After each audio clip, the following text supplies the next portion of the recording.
여러분들 업비트 얘기해보죠. 업비트. MSJ님이 잘 얘기 꺼내셨네요. 우리 업비트에 대해 좀 살펴볼게요.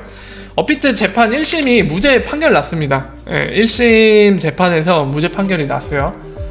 그래서 같이 그거 보면서 제가 좀 객관적으로 설명을 드릴게요. 여기 나왔죠? 자, 검찰이 신나게 조사를 하고 나서 이거는 죄가 있다라고 판단하고 기소를 했죠. 그래서 법정에 갔고요. 지금 1심이 판결이 났는데 법원에서 이렇게 판결했다고 지금 요약해서 한 줄로 딱 나오죠. 뭐라고 얘기하죠? 법원에서는 보유하지 않은 가상화폐로 거래했다고 보기 어려워 이렇게 얘기했다고 하죠. 그래서 무죄 판결 났습니다. 1심은.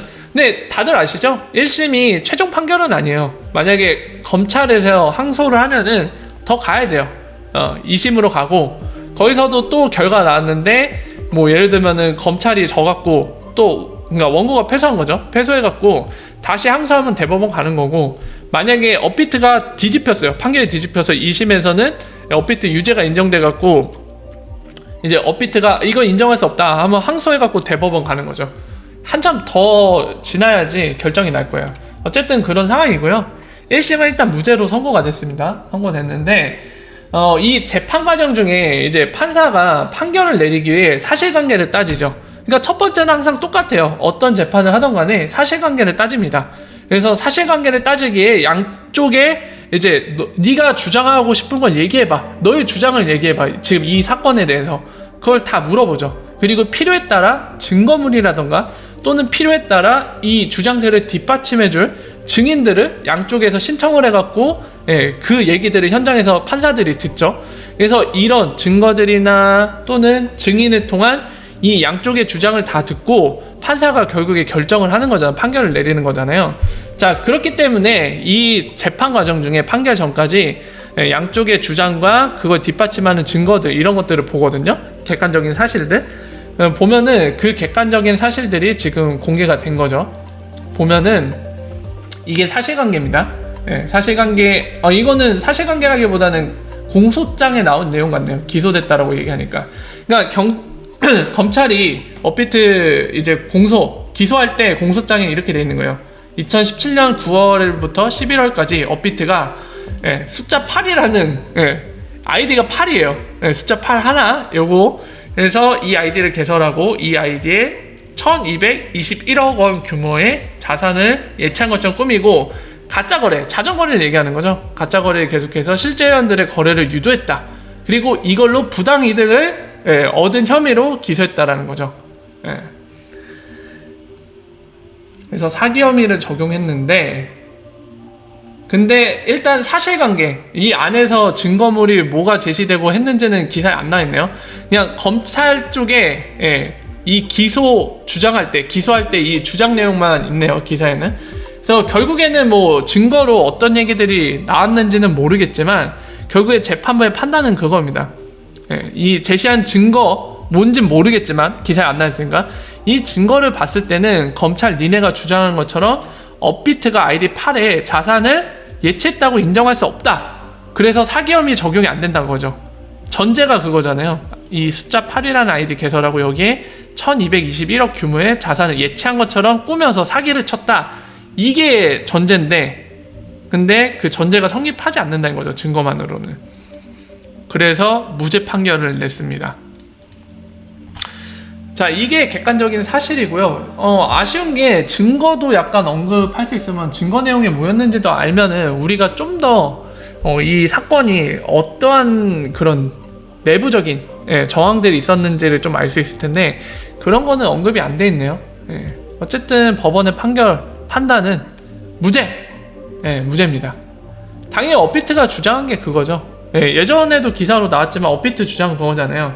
그러니까 유동성, 실제 유저들이 거래를 할 수 있도록 초창기니까 유동성을 만들어내기 위해서 그런 행위들을 좀 했다라고 얘기를 했죠. 그러니까 사기를 치기 위해 한 게 아니라 유동성이 있어야 고객들이 거래를 하잖아요.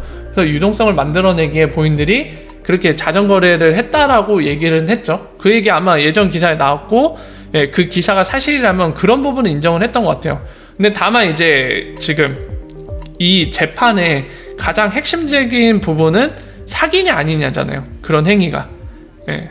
부당한 이득을 챙기기 위한 사기 행위냐, 또는 업비트가 주장한 것처럼 부당한 이익이 아니라 고객을 위해서 그렇게 거래할 수 있도록 유동성을 만들게 했고, 그거를 사기로 써서 우리가 부당한 이득을 챙긴 건 없다. 이 두 개의 주장일 텐데, 일단 1심에서는 검찰의 주장에 증거가 빈약하다, 그렇게 인정할 수 없다라는 판단을 해서 패소한 거죠. 검찰 패소, 업비트 주장을 들어준 거죠. 무죄 판결을 내린 겁니다. 그래서 그 내용이에요. 당연히 그거 하겠죠. 항소하겠죠. 검찰이 자존심이 있지. 항소하겠죠. 그대로 포기하려나? 포기할 수도 있겠죠. 모르겠어요. 어떻게 할지. 항소하려는지 안 할지 모르겠습니다. 진호 형님도 월화 어서 오세요. 반갑습니다.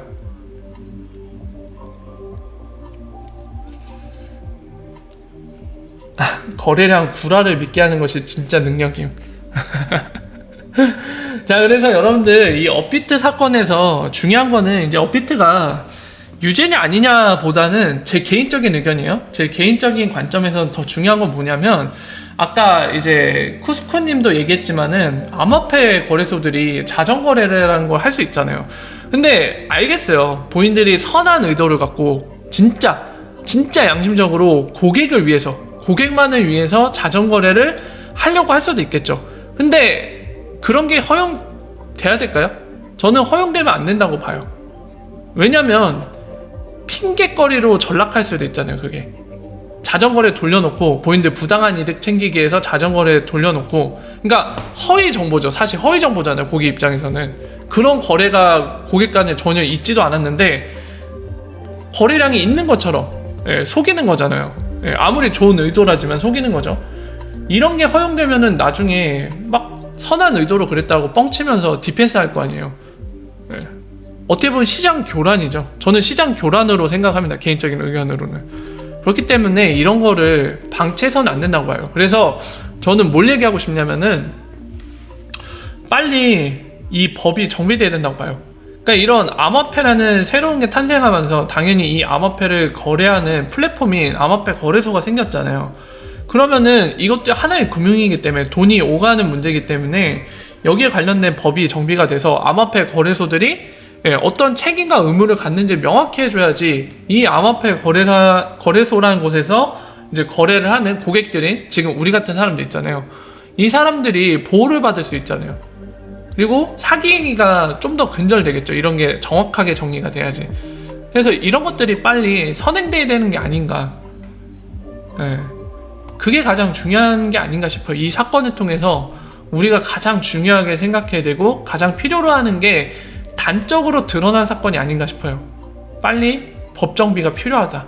이거를 불법으로 간주할 건 빨리 불법으로 만들어서 그냥 쳐내던지, 아니면은 이거를 야 이거는 우리 미래에 필요한 기술이다, 그러니까 합법이다 할 거면 빨리 정리를 해주던지. 근데 지금 이것도 아니고 저것도 아니고 어중간하게 이 국회의원들께서 입법 활동을 하나도 안 하시고 놀고 자빠져 있는데, 이거 빨리 정리해줘야 돼요. 국회의원님들 계세요? 국회의원님들 일을 하세요. 월급을 받으면. 열받네 갑자기. 또 돈을 꽁으로 먹으면 일 좀 하라고. 화딱지다 진짜. 입법 활동을 전혀 안 하니까 화가 나네요. 물론 하는 국회의원님들도 있습니다만 대부분이 놀고 자빠져 있기 때문에 갑자기 또 화가 치미네요. 그게 가장 중요한 것 같습니다. 이 산업에 있어서 우리한테 가장 중요한 게 그 부분이 아닐까 싶어요. 뭐 업비트가 유죄냐 무죄냐는 부차적인 거죠. 그 다음 일이고요.